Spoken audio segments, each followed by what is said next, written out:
Hello, hi, welcome to my channel or welcome back. It's nice to have you here. I am recording video after not a hiatus. It's maybe been a month, maybe 3 weeks.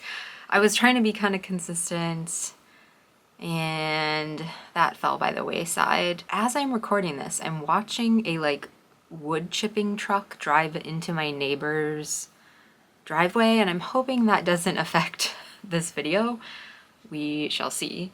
Anyways, yes, today's video is a January and February reading wrap-up. I'm combining these 2 months because, yeah, my reading, I don't know, I just wasn't really feeling reading the past few months, so I'm combining them. I wasn't feeling like watching movies either, which is odd because usually that's the thing that makes me stop reading when I'm watching a lot of movies or TV. I am watching Twin Peaks right now, rewatching Twin Peaks, so that's probably why, because I'm watching an episode or two at night instead of making a ton of progress on reading. And also just, anxiety. I don't know.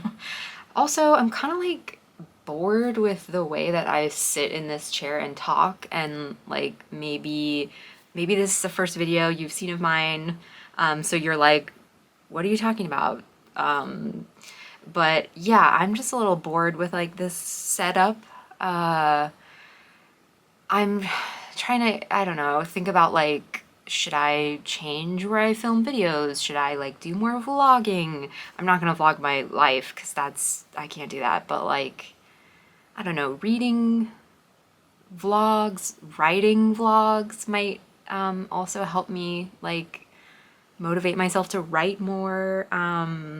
So if you're interested in that, maybe let me know. That would be cool. What do I want to say in this intro? That's it, I guess. I guess that's it. Let's talk about books. I also am thinking about changing my channel name to just my name. I don't know. We're in a moment of contemplation. Yeah, anyways, back to the books. So, in January and February, I read a total of 5 books. And I DNF'd 2 books, so those aren't counting towards that. But I will talk about those because there's some valuable info I want to pass along. Because, yeah, one of them was a good book, and I'll probably come back to it. An amended version of Stats from Storygraph. Most of the books that I read in January and February were dark and emotional, so get ready for that. Yeah. Not that 5 books is low by any means. I just, yeah, I was feeling not really into reading. I'm definitely a summer reader. I like reading outside when it's warm. I think winter just, yeah, seasonal depressive disorder. What is it? Seasonal affective disorder. Probably that's happening. Right, let's start from the beginning, I guess. I started the year off with a banger. I started with There by Tommy Orange. This is a work of fiction. It follows 12 different characters from Native communities in the United States, but I think it's mostly in the West Coast, if I'm remembering that correctly. And the author is Native and from Oakland, California, which is cool because I'm from the Bay Area originally. This was about cultural and personal identity, generational trauma, the impact of historical trauma on the Native people, violence, and interconnectedness, really. The characters, they're not directly connected at first. You can maybe see a few that are, but slowly you see how their lives start to intertwine as they move towards this big Oakland powwow, which is a celebration of Native cultures and communities with singing and dancing. That's a real thing, a real celebration, but the big Oakland one, I think, is just fictional for the purpose of the stories. The ending, well, the ending, like, whew, was very intense and written so well, like stunning writing. As we move through the story, the chapters start getting shorter and shorter, and that adds to the rising tension of this, like, final event that happens in the end. And again, that was so well done. I think his book after this follows. Oh, that's the wood chipper. That's annoying. Okay, the wood chipping is done, I think. Anyways, this was a great book. I want to read more from him. I think Wandering Stars is his book after this, and I thought I read somewhere that it follows some of the same characters or maybe all of them, and or that you generally find out what happens in the aftermath of this book. And yeah, I think that would be great to read. I found out about this book because it was on a list of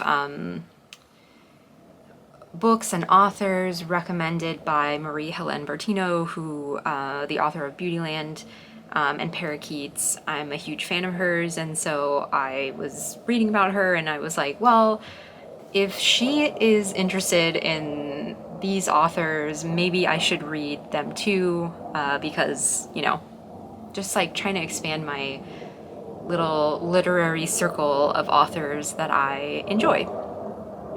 I would recommend this book to anyone who wants a compelling and like suspenseful, in a way, read, but still a literary one with deep characters and amazing writing. That's what this felt like. I loved the tension in this book, the depth of the characters, so fabulous. I followed that book up with Gold Fame Citrus by Claire Vaye Watkins. And I had started reading this book a year, maybe 2 years ago. But I stopped because I had like some work, life got busy, and then I just didn't find my way back into it. But I did enjoy what I read at the time. It's a work of speculative fiction about a Southern California couple, mostly one person, a woman in this partnership. And they're in Southern California, but it's one that has been ravaged by climate change. So like droughts, fires, and then in the, I mean, so like now, I don't want to joke about that.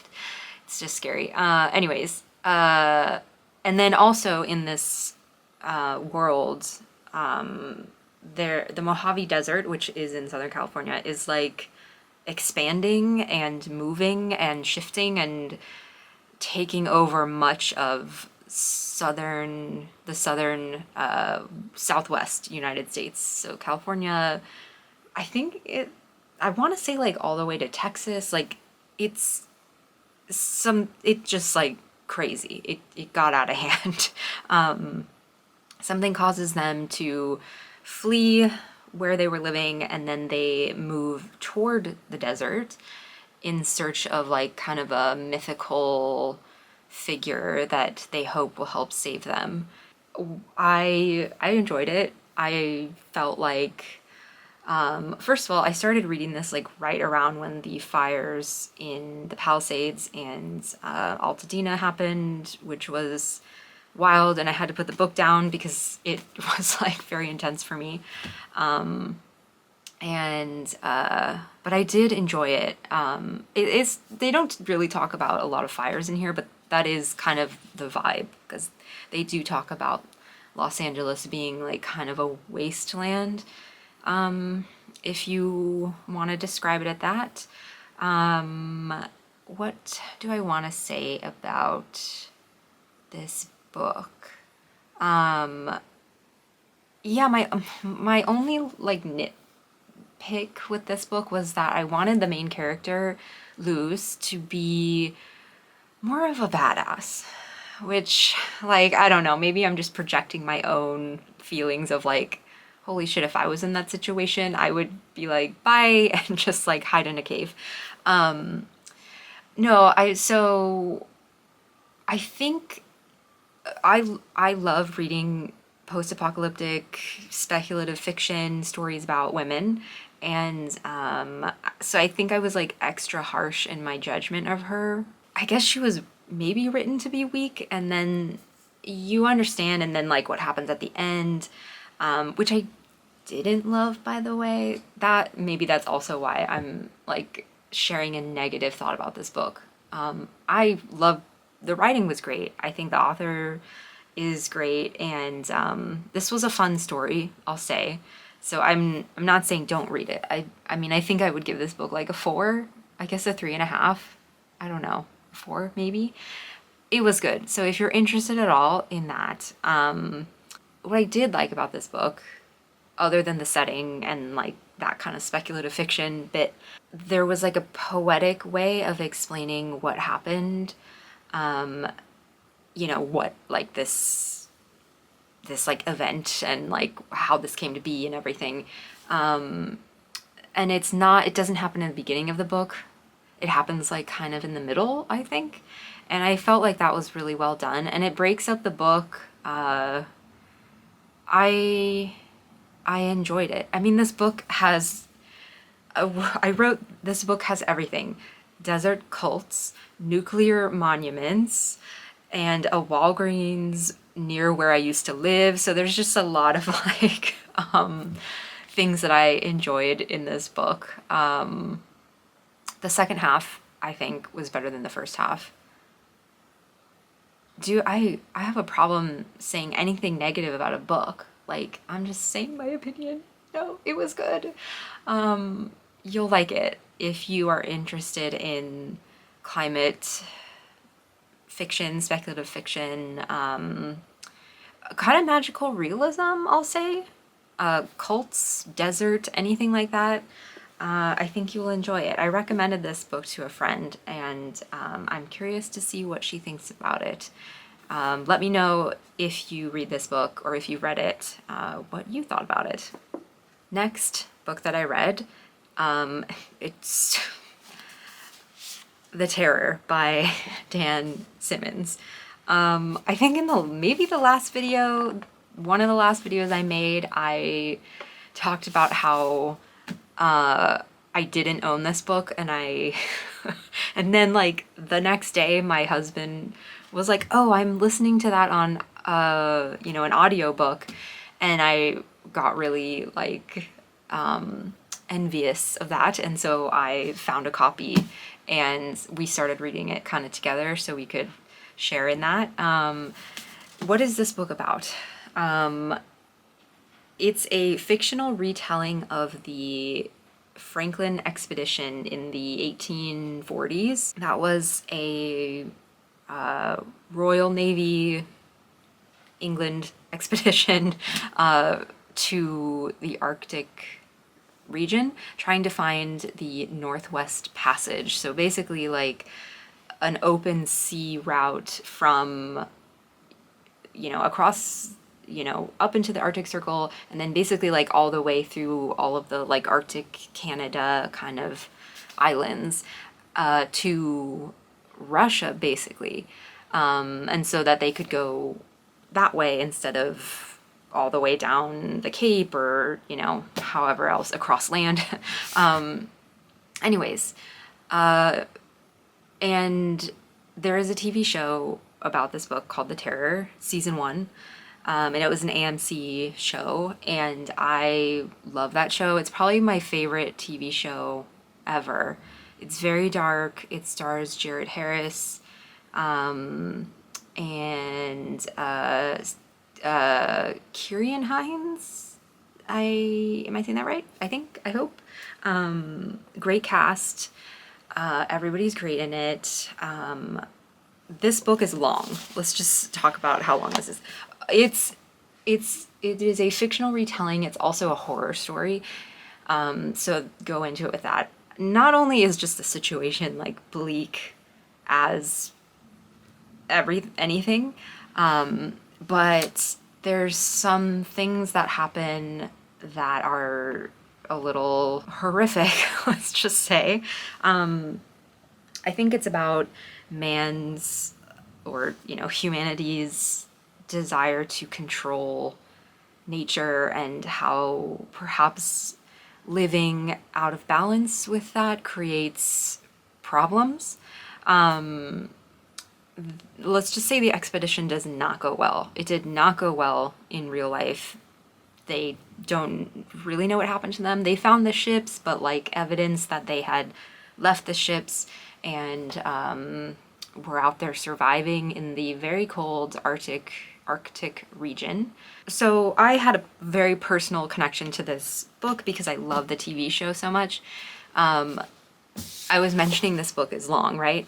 The TV show is like 10 episodes, I think, and that is maybe the first time I've ever experienced a show that was better than the book. Like, and the author was a producer, so he was involved in it. They like so succinctly took certain things and just like compressed them in a really effective way. And they also changed a few things in the book that I felt like were just unnecessary. I'm not saying, if you like the show, you should probably read the book, just because, like, I don't know, it's fun. Like, I enjoyed seeing the characters in the show in my head as I was reading this book. If you're at all interested in, like, Arctic horror survival stories, yeah, maybe check it out. There was some stuff about, like, the treatment of Inuit people in this book that was, like, I didn't love, which, I mean, is the unfortunate reality. So I think it was, like, true to history in that way. It still just sucked to read. And yeah. And I think the other thing that bothered me is that there is, like, a spiritual element to this that I'm pretty sure the author kind of made up. Like, he didn't. I think it's probably rooted in some truth, but I don't know. It kind of bothered me. But that being said, I'm just assuming that the author is white. I don't really know. He is. I don't know his background. Maybe he has more insight into this world. I know he did a ton of research. Anyways. Yeah, what else do I want to say about this? This is probably why I read like 5 books the past 2 months, because this was so long, and yeah. But I enjoyed it. Will I ever read this again? Maybe. I don't know. Maybe. There are a lot of great books out there, including The Bluest Eye by Toni Morrison. This was such a tonic to read after the terror. Some unfortunate and harrowing stuff happens in this book as well, but the writing, I think this is some of the best prose. It's definitely the best prose that I read across January and February of this year. Maybe it's definitely in the top, like, 5. I don't know. Toni Morrison is an amazing writer. I think I read a couple books by her in high school, and I'm sure I enjoyed them, but I didn't quite appreciate how beautiful the writing is. This was her first book, and she wrote it at 39 years old, which is cool for me to hear.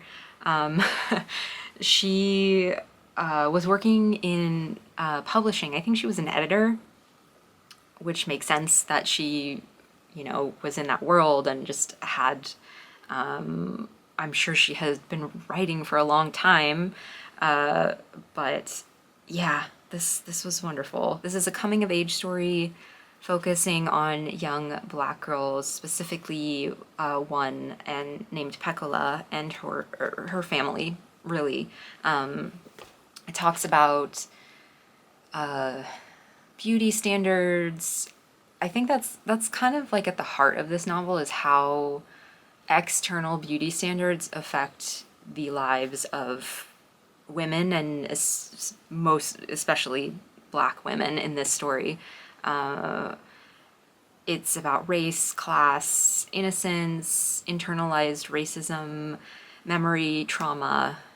It's a dark, I mean, dark is, I don't know. There's something happens, which you may know if you've read a little about this book. And yeah, it was tough to read, but at the same time, it was, I think it was written well. Like, it wasn't, like, nothing like gratuitous or anything like that. I was really struck by the first few chapters. I mean, the whole book is great, but I really enjoyed the description of childhood, and description is not even the right word. It's just like a combination of the prose and then what happens. It's just such a wonderful way of like capturing that experience, and then also like the Black experience of that in this time period. I think it's supposed to be set in the 40s, maybe the 50s. In the foreword of this book, Morrison talks about how this novel came to be. It was from a conversation she had with an elementary, a childhood friend, and how that friend had wanted blue eyes, and how that moment like kind of sparked something in Morrison that like about beauty and like, you know, how internalized, how beauty standards can become internalized, and how then like people can learn to hate themselves because they are not like what they see as beautiful, or like society sees as beautiful. I am looking forward to reading more from Morrison. I might read things in order just because I like to do that now that I've read the first one. What a great writer. Like, man, like goals. And then the last book that I finished in January and February was Wintering by Katherine May. The full title is Wintering: The Power of Rest and Retreat in Difficult Times. This is a memoir. I've been wanting to read this book in winter, and I feel like I've started it like two times probably in the past in winter, and then like life just gets in the way. I'd like to think that I wasn't ready to accept the messages in this book until now. Yeah, this is about an acceptance of the cyclical winterings of our lives, whether that's actual winters or things like illness, depression, loss. She does this through an exploration of the natural world and traditional, long-held traditional winter traditions. Yeah, I know how to form thoughts. Yeah, so this book, I really enjoyed the blend of personal narrative of her own story, and then the not like academic, but I'll say the like fact and research based things. And if you hear the word fact and research based and you're like, ugh, stats, I think it's more just like, you know, she talks to experts and she visits Stonehenge on the winter solstice and experiences that. I found a lot of the seasonal references in this book to be really compelling. It made me really want to reconnect to the cycles of the sun, and now I sound like a hippie, but hopefully not. But if I am, who cares? I would recommend this book to anyone who has experienced burnout, and, you know, has retreated from the world because of that. I know I have, and I definitely cried a few times in reading this book. And then as for the 2 books that I DNF'd this January, February, they were Hope in the Dark by Rebecca Solnit. I started reading that right after the inauguration, and it kind of helped, but it didn't. And so I like was pissed, and I put it down for a minute. And then Yearning by Bell Hooks. Both of these books were library books, and my holds, or my, yeah, they were due, and I felt bad about renewing them because I felt like I wasn't sure if I was going to finish them in a timely manner, and I wanted to pass them along to someone else. But Yearning by Bell Hooks, actually, was it Yearning or was it Belonging? I think it was Belonging, actually. Bell Hooks, I read an essay of hers about quilting, and it was very impactful to me, very powerful. I'll try and see if I can remember the name of that, and I'll link that. And I hadn't read a ton of her work before. This book was about Kentucky. How would I describe this book? I didn't finish it. I do want to come back to it. But she does talk a lot about like how she has moved from, you know, she grew up in Kentucky, and then she like moved away, and then she eventually came back, and the full title is Belonging: A Culture of Place. And I really enjoy her writing, and I found myself enjoying learning about her experience, and also Kentucky. I didn't know a ton about it. That was cool. I mean, yeah, race, gender, land ownership, all of that in here. If I don't go back to this book, I will look out for another book of hers. I think she's a great writer, and I want to read more from her. So that was a DNF, not because I was like, both of those honestly were just because my mind was in a bad state. Hope in the Dark, I think I had higher hopes for, no pun intended. Yes, so that was my January and February. What do I have going on this month?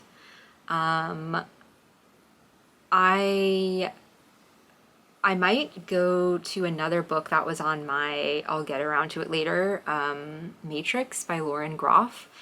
I was listening to medieval peasant music the other day while I was doing work, and I felt like maybe I should read that book because it's about medieval nuns, I think. Anyways, yeah. I'm hoping to have more consistent content in the future and more thought out things other than just wrap ups and, well, yeah, I don't know. I don't know where I want to go with this channel. I do like the kind of accountability that it's creating for me of like talking about work and thinking critically instead of just reading something and then moving on. Yeah, I don't know. If you have any ideas, let me know. Yeah, I think I'll leave it at that. And I'm gonna go edit this. And yes, thank you for watching. As always, this one was a little chattier. My mind's a little scattered. And yeah, I'll see you in the next video. Thank you. Bye.